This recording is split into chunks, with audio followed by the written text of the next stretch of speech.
Nothing is guaranteed. You got to compete for everything you get.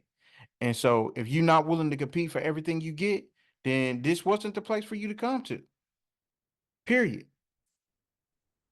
What's up, everybody? Welcome back to the Black Buckeye Podcast. I am your host, Chris. I hope your mama and them doing all right. Hey, Kendra, how you doing today? What up, Bo? I'm doing good. How you doing? I'm doing all right, man. I'm doing all right. I'm ready to talk some sports, man.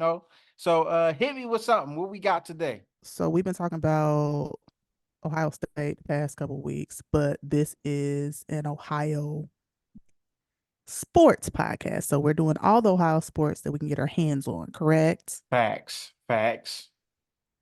Okay, so I want to talk about the Cincinnati Bengals for a minute. So the NFL draft is coming up soon. What position do the Cincinnati Bengals need to draft the most? Or are there multiple positions? We need multiple positions. Where we are picking, it's kind of difficult to do because the thing that I think we need most and the player that we can use the most, we're not going to be able to get that player. Because there's only one of him, and that's Brock Bowers, the tight end.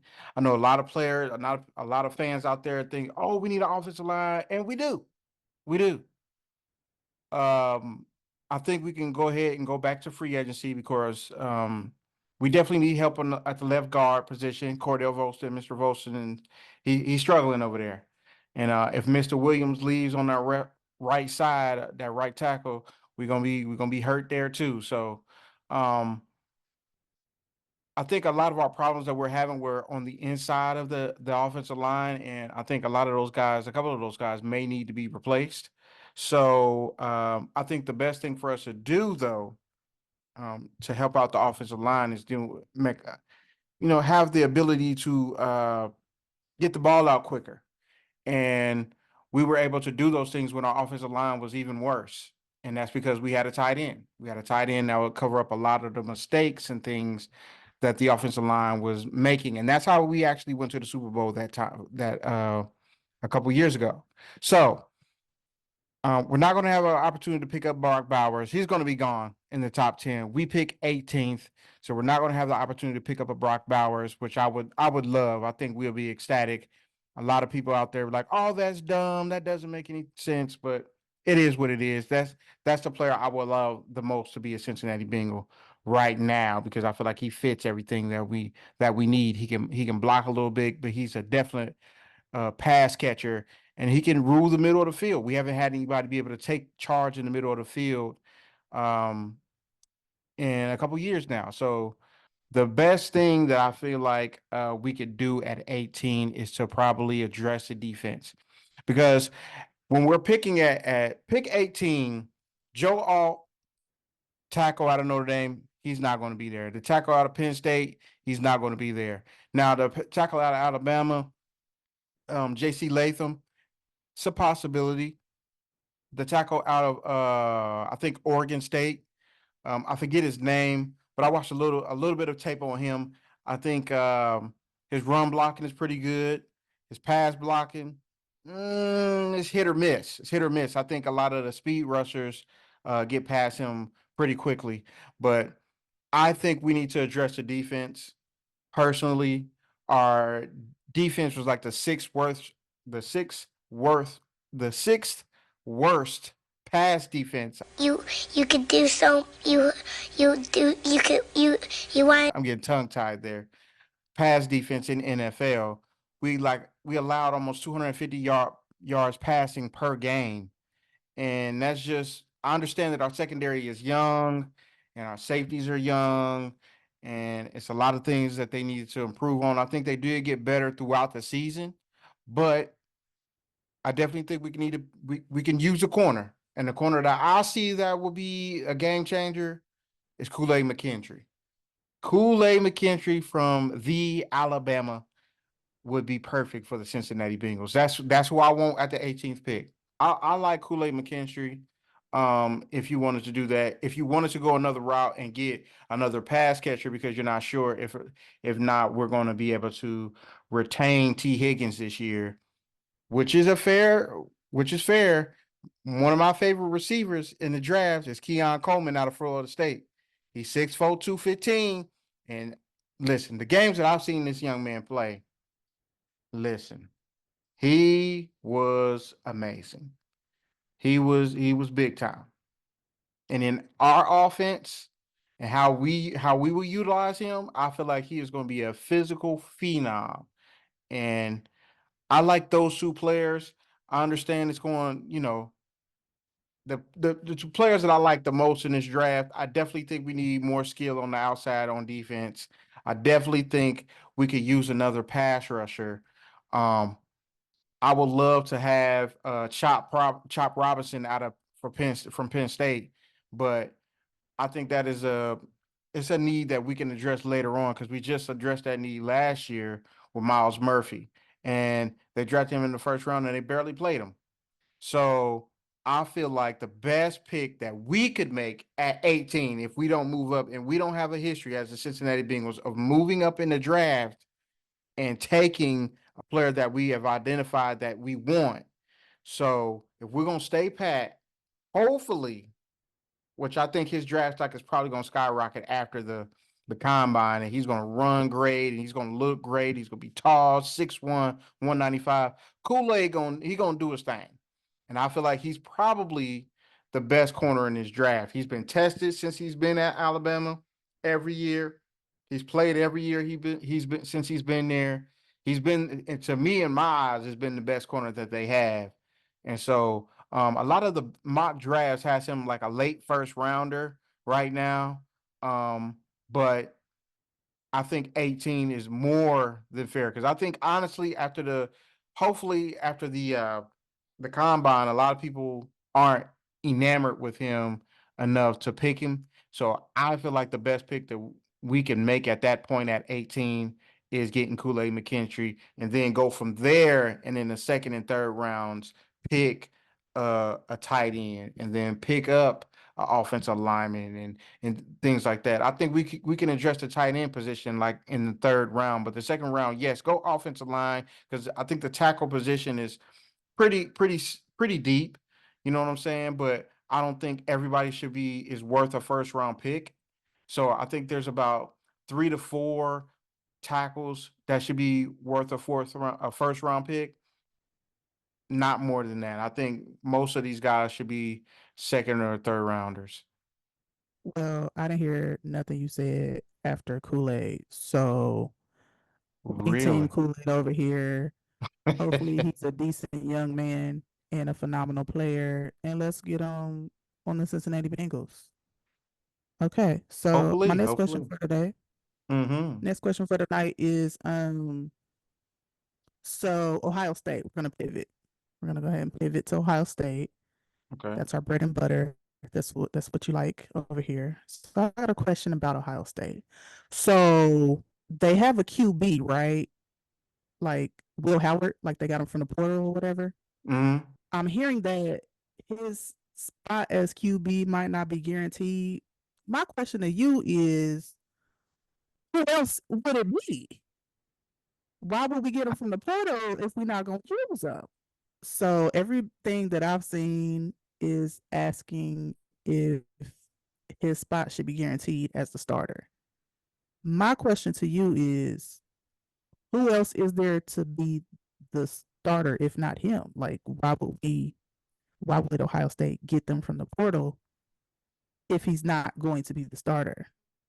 Okay. Explain this. Okay. So they agreed to get him from the portal, and the reason why they got him from the portal is twofold.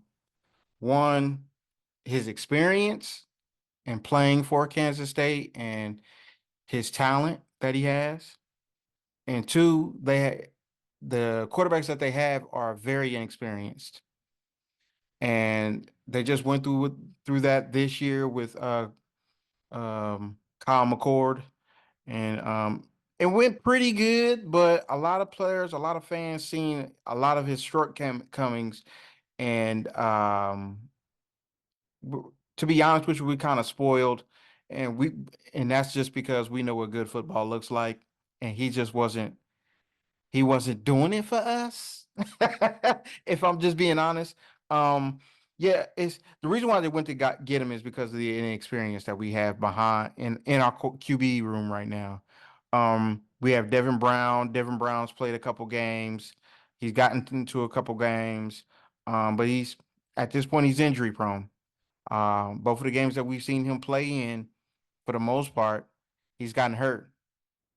Um, you've also got Lincoln Keenholz. You have Aaron Nolan and Julian Sand. Lincoln Keenholz got in for the bowl game. We understood when he signed with Ohio State that he was a project and he had a long way to go, and that was on full display that he had a long way to go. Um, and we could see that he had a lot to work on, and we understood that. And I don't think we were too harsh on him.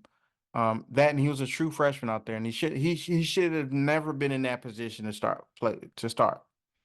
So he never should have been in that position to start. So you have a lot of very talented freshman QBs that are coming in, Aaron Nolan and Julian Sand, and a lot of people are just like kind of counting these young boys out. And I don't think you should do that. I think these young men are very talented. I think they have um, obviously a long way to go because they haven't played a snap in college yet, and they haven't even been in a true practice with pads on them yet. And so you got to understand what they do and don't know, and understand what they do well, and be able to take that to the field.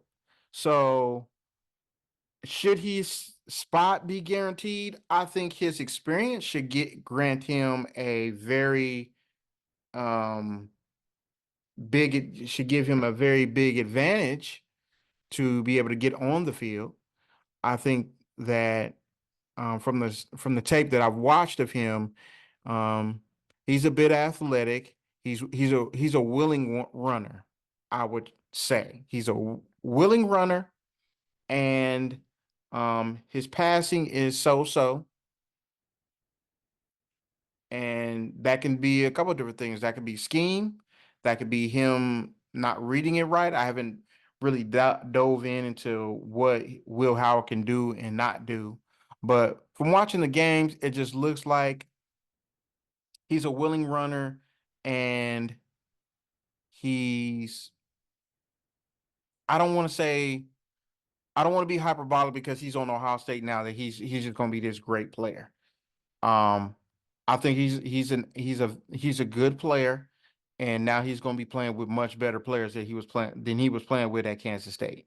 And I think he's realizing that even when he got here, he realized that, and he understood that, oh man, these dudes is for real. They take this, they work hard, they take this football stuff serious. And what else? The other thing that I would like to tell Mr. Howard, which you're going to find out, is that so do the fans. The fans take it just as serious as those football players do. They take it to heart. This is the only thing a lot of them have. All they want is a win on Saturday, and we will be happy. A win and good football. If you're not playing good football, we just that type of fan base that's gonna tell you about it. And you gotta understand that. Don't get mad, don't get upset, and be like, well, I don't understand why they getting on me and crying like a little bitch, talking about I don't understand why they talking about I played bad and I had 300 yards passing. Yeah, you had 300 yards passing, but you could have thrown two interceptions that the corner dropped. You understand? Like, we see all of those things. We take the game in totality. We're not just going to be like, just because you had a good statistical game, yeah, that's great. But what if he didn't drop that ball? You missed a lot of throws. You missed a lot of this. Like, so we see all of those things, and we voice them not to uh not to hurt your feelings, or just to be evil, or just to be mean, or just to say them. No, we say those things to let you know, like, hey, this is what we see. You need to fix this, because we know what good football looks like. You understand what I'm saying? We've seen the pinnacle. We've seen the best of the best. And we just want you to beat that standard. And if you do, we ain't gonna have shit to say. If you don't, we're gonna have a lot to say. And that's it, and that's all. And nothing in at this level of football is guaranteed. Nothing is guaranteed. You got to compete for everything you get. And so if you're not willing to compete for everything you get, then this Okay. Well, hopefully one of these quarterbacks can do a little bit better, marginally better than the last quarterback that I saw. So, hoping for y'all to have a good season or whatever, whatnot. So, what's up? yeah, I mean, is there anything else that you got for me today, Kendra? I mean, I'm just getting started. Nah, I'm a table it there because you were way big too excited. But y'all, if y'all are listening, comment down below. Do y'all feel like Cincinnati Bengals needs Kool-Aid or no? Do y'all like the name Kool-Aid? I like the name Kool-Aid. Talk to me down in the comments. Also, do you feel like Will Howard is the one and not the two? Talk to us Mm. down below about Ohio State's quarterback. And that's it, Chris. Let's go. OH, I am. Buckeye till I die. We'll see y'all next week, y'all. Deuce.